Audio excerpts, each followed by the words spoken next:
गांव के बाहर जंगल के बीचों बीच खड़ी पुरानी हवेली को लेकर कई कहानियां मशहूर थीं।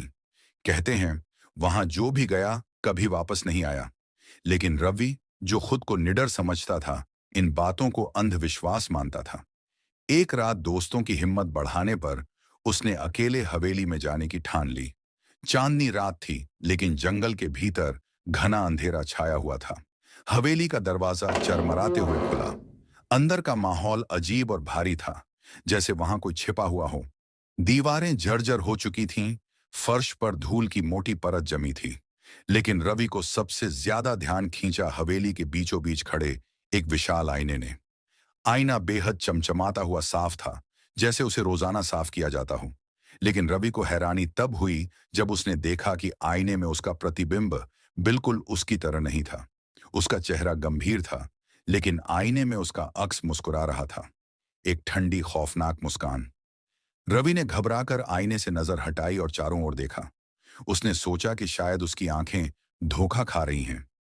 लेकिन तभी कमरे में एक ठंडी हवा चली और दरवाजा अपने आप बंद हो गया। अब हवेली के अंदर घुप अंधेरा हो गया था।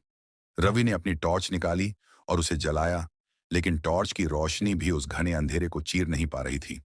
तभी उसे पीछे से किसी के धीमे धीमे कदमों की आवाज सुनाई दी।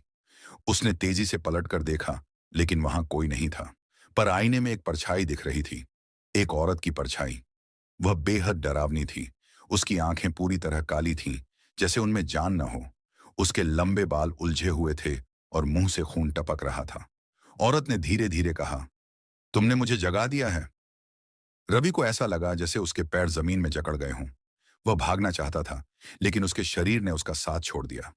तभी आईने में उसकी परछाई ने उसकी तरफ हाथ बढ़ाया और अचानक रवि का शरीर हवा में उठा। उसने चीखने की कोशिश की, लेकिन उसकी आवाज जैसे किसी ने छीन ली थी।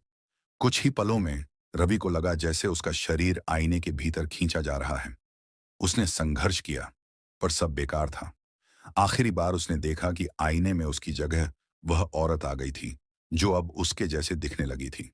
अगली सुबह गांव वालों ने रवि को हवेली से बाहर आते देखा, लेकिन वह रवि जैसा नहीं लग रहा था।